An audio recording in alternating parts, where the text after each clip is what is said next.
Je viens de l'intérieur de la section de recherche et la gendarmerie m'a demandé, les gendarmes m'ont demandé de ressortir parce qu'il n'est pas permis à quelqu'un d'autre d'entrer à l'intérieur de l'enceinte de la section de recherche. Vous étiez avec lui, dans quelles conditions? Non, je n'étais pas avec lui, j'étais seul. Moi, j'étais seul. Mais depuis ce matin, on avait l'information qu'aussitôt après son dépôt, il serait donc interpellé. Et c'est ce qui a été fait. Donc le dossier a été parfaitement construit et les étapes bien indiquées. Alors ce que je voulais dire, c'est que nous dénonçons l'harcèlement, le Parti démocratique sénégalais dénonce l'harcèlement des hauts responsables et surtout de Karim Wade. Parce que Karim Wade n'est pas considéré comme un simple militant, mais il est considéré comme le fils du président Abdoulaye Wade. Par le président Abdoulaye Wade. Et je pense que cette situation est inacceptable. En matière de démocratie, il y a des règles à suivre. Ensuite, la Cour de répression de l'enrichissement illicite ne peut pas en aucune façon arrêter un ancien ministre. Il est bien dit, alors dans le texte, qu'une fois, lui, qu'il dépose sa réponse à la mise en demeure, si le procureur se rend compte que lui, il est un ancien ministre, c'est-à-dire qu'il bénéficie alors de privilèges de juridiction, à ce moment-là, son dossier devait être transmis alors à la juridiction compétente, c'est-à-dire à ce moment-là au procureur général, au procureur spécial ou au doyen des juges. Donc je ne pense pas que ici, le procureur Aliou Ndao puisse mener une quelconque action contre Karim Wade. Mais qu'il est transféré avec le ministère de l'ancien régime. Non, on m'a dit qu'il est à l'intérieur avec, je crois, Bibo, et il y a également Cheikh Diallo. Mais le procureur spécial ne peut en aucune façon mener une quelconque action. En droit et dans la légalité, le procureur devrait remettre le dossier à Karim Wade et revient au procureur général. Donc je pense que s'il a été convoqué, c'est peut-être simplement pour un complément d'information, parce que le procureur ne peut faire aucune action contre lui. Et donc le Parti démocratique sénégalais continue de dénoncer ce harcèlement, les violations de toutes les procédures en matière par la Cour de répression de l'enrichissement illicite.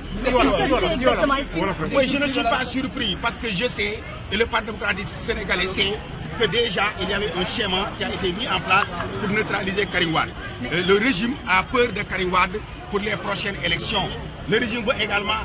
démanteler le Parti démocratique sénégalais. Mais le régime a des problèmes plus urgents, des problèmes pressants vont arriver. Je vous l'avais dit il y a plusieurs mois que Idrissa Seck va sortir. Il y aura aussi une confrontation directe entre Moustapha Niasse et Macky Sall dans le cadre de l'application des mandats, c'est-à-dire des promesses, des engagements de Karim pour amener le mandat du président Niasse à 5 ans et lui pour ramener son mandat à 7 ans. Cette confrontation est inévitable et la situation risque d'être plus grave encore que ce qui s'est passé en 1962 entre Mamadou Dia et Léopold Sédar Senghor. Et donc je réaffirme. Est-ce que c'est une arrestation ou juste une convocation? On m'a dit que c'était une arrestation parce qu'ils étaient venus avec des menottes. Moi je n'étais pas là-bas. Mais je sais qu'il y a une injustice. Parce que nous sommes en démocratie. En démocratie, il y a des règles et des procédures à suivre. Et tout le monde, que ce soit les tenants du pouvoir ou que ce soit les opposants, ont l'obligation de suivre et de respecter alors ces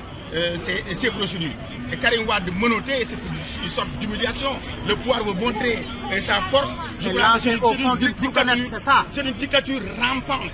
Et nous devons éviter au Sénégal cette dictature. Et il y a également la politique de revanche. On a vu ce qui s'est passé au Congo, ce qui s'est passé en République centrafricaine, en Ouganda et dans ces pays. C'est toujours la revanche. C'est-à-dire si toutefois que quelqu'un arrive au pouvoir et il veut exercer une répression sur ceux qui ont perdu le pouvoir, demain s'il quitte le pouvoir, ce sera la même chose. Il y aura un cycle de revanche, il y aura un cycle de répression, ce que le Sénégal ne peut pas. Parce que le Sénégal est le pays dont la démocratie est la plus avancée à l'instar des pays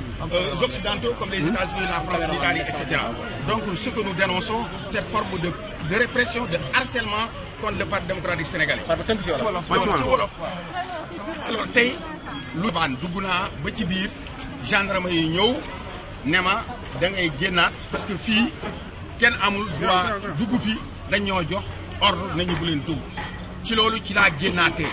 mais li ma bëgg a wax rek mooy ñun déjà ci suba amoon na ay xibaar ay journalistes aussi am ay xibaar ñu dégg ko si ñoom ñu wax ko ñu ne Karim Wade tey jii balaa guddee jot alors danañ ko arrêté ñu ne loolu du yoon parce que cours de répression de l'enrichissement illicite dañ koo def pour fonctionnaires yi pour ñi nga xam ne moom la ñu àndal def ay luubal ak pour ñi nga xam ne la ñu luubal ñoo ko jaay kooku article bi moo ko wax dafa wax encore ne procureur spécial moom mu ci moom Aliou Ndao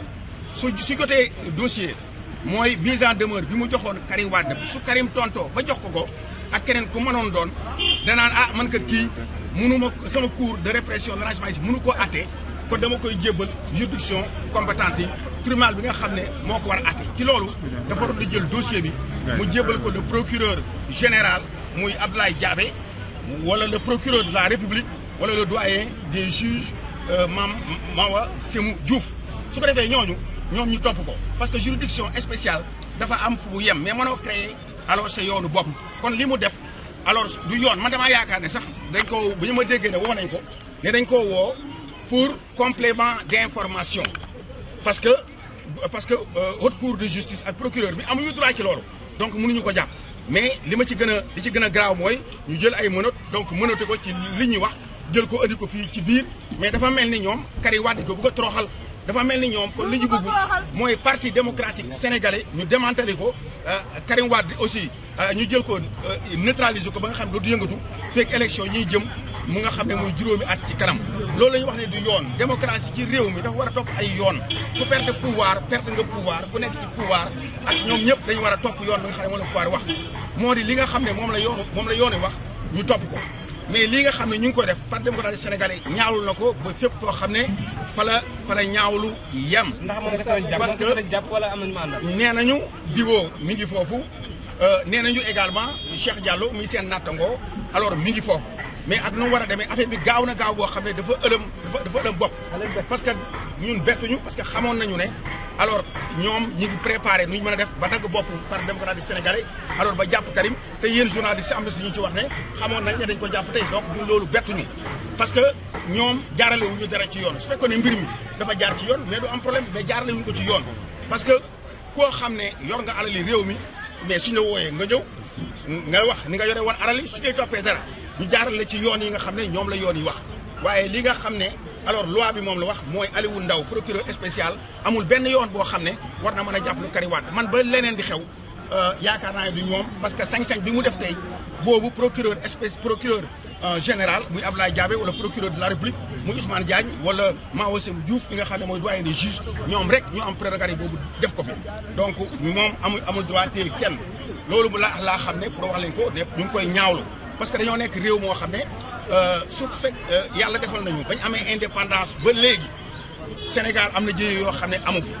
waaye su fekkee ku ñëw ci pouvoir bi da ngay jéem a fayantoo ak ñi fi fekkoon nga di leen jàpp di leen tëj di leen xoxatal mais loolu moo yàq Congo loolu moom moo yàq République centrafricaine loolu moom moo yàq ay RCA réew yu bëri yoo xam ne loolu moo leen yàq parce que loolu soo ko defee loolu soo ko defee heure boo génnee ci pouvoir bi keneen ku fi ñëwaat